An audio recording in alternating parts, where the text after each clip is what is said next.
Bismillahirrahmanirrahim. Assalamualaikum warahmatullahi wabarakatuh. Rekan-rekan mahasiswa, bertemu lagi pada perkuliahan kita kali ini di mata kuliah Hukum Tata Negara. Hari ini perkuliahan Hukum Tata Negara kita telah memasuki babak yang sangat krusial.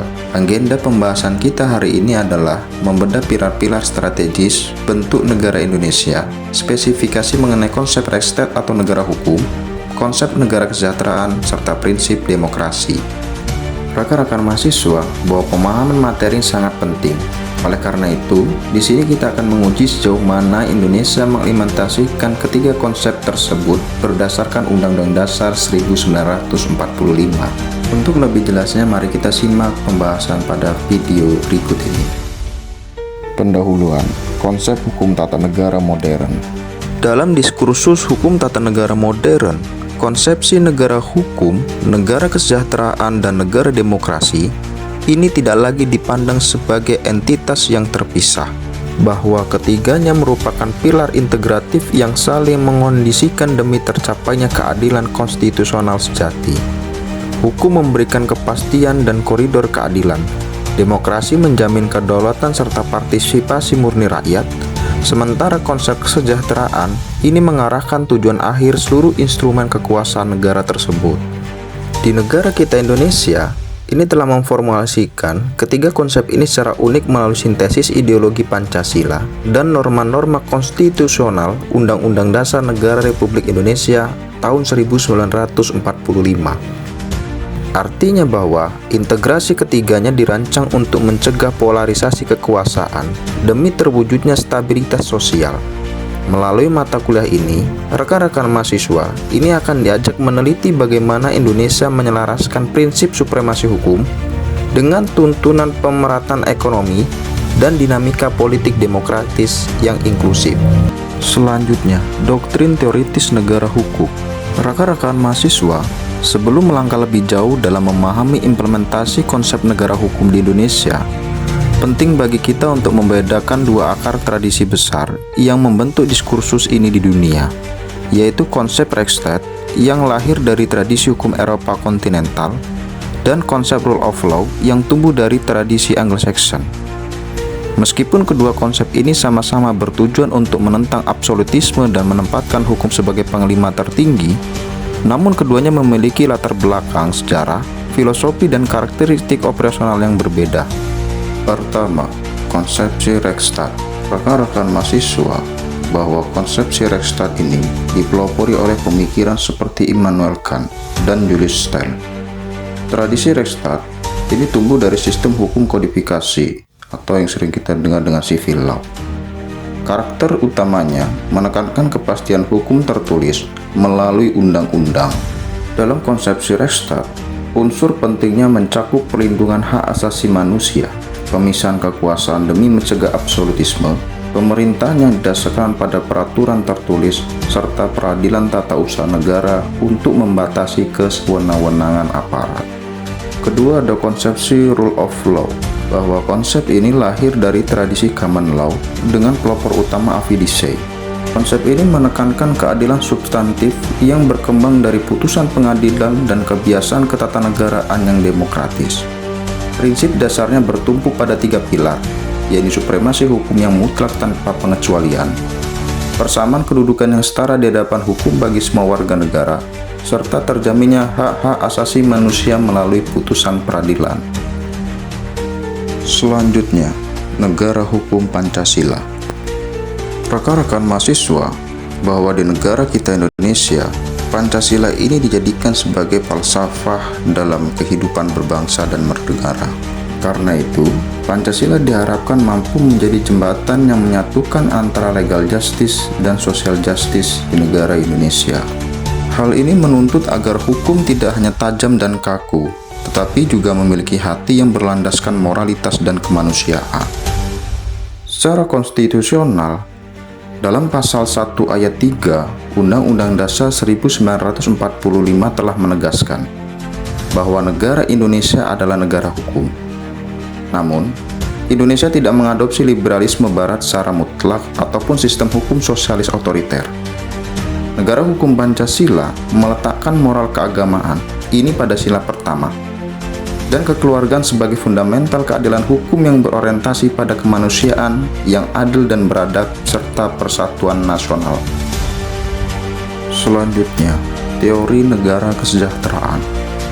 Rekan-rekan mahasiswa, jika Pancasila ini berfungsi sebagai cita hukum, tentu kita tahu bahwa cita-cita tersebut harus ditransformasikan ke dalam hukum positif yang mengikat. Maka disinilah teori negara kesejahteraan menjadi jembatan dogmatisnya dalam mandat konstitusi sosial bahwa konsep kesejahteraan Indonesia ini dituangkan di dalam pembukaan Undang-Undang Dasar 1945 pada alinea keempat, yaitu untuk memajukan kesejahteraan umum, dan diatur secara eksplisit dalam bab 14 mengenai perekonomian nasional dan kesejahteraan sosial. Dalam pasal 33 telah menegaskan bahwasannya penguasaan cabang produksi penting demi kemakmuran rakyat. Sedangkan dalam pasal 34 telah memandatkan negara memelihara fakir miskin dan mengembangkan sistem jaminan sosial yang berkeadilan. Selanjutnya, konsep demokrasi konstitusional.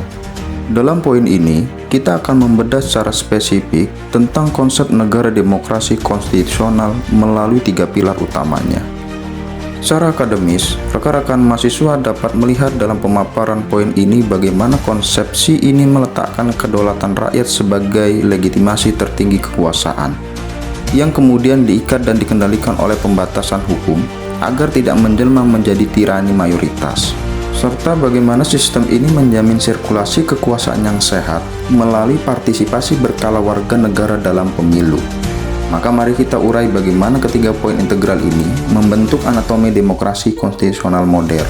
Kedaulatan rakyat. Kita tahu bahwa sistem demokrasi terpimpin yang hari ini diberlakukan di Indonesia ini mengadopsi bahwa kedaulatan berada di tangan rakyat. Artinya bahwa rakyat memegang kekuasaan tertinggi dalam pembentukan kebijakan politik melalui sistem representasi yang akuntabel. Dan dalam pembatasan hukum, bahwa demokrasi modern wajib tunduk pada konstitusi. Artinya bahwa hukum membatasi kekuasaan mayoritas agar tidak beralih menjadi kediktatoran mayoritas yang menindas minoritas. Sehingga outputnya adalah partisipasi berkala. Artinya bahwa penyelenggaraan kekuasaan negara ini diuji secara berkala melalui pemilihan umum yang bebas, jujur, dan adil demi menjaga sirkulasi kepemimpinan yang legitimate. Secara doktrinal, ketiga teori ini mengintegrasikan menjadi pilar utama demokrasi modern ke dalam falsafah bangsa. Pertama, bahwa kedaulatan rakyat tidak dimaknai sebagai kebebasan mutlak, melainkan kedaulatan yang dipandu oleh nilai ketuhanan dan kemanusiaan. Kedua, pembatasan hukum di sini menempatkan Pancasila sebagai Rechtsstaat atau cita-cita hukum yang membatasi kekuasaan agar tidak terjebak dalam otoritarisme maupun tirani mayoritas. Dan yang ketiga adalah partisipasi berkala, bahwa warga negara diwujudkan melalui mekanisme permusyawaratan dan pemilu yang akuntabel. Selanjutnya, demokrasi Pancasila.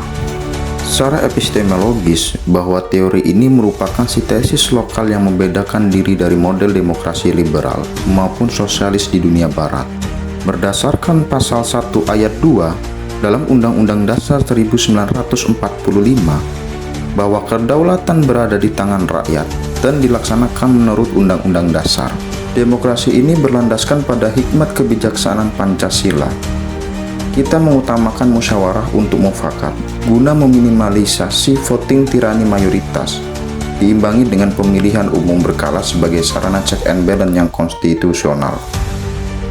Selanjutnya, tantangan integrasi 3 pilar hukum tata negara.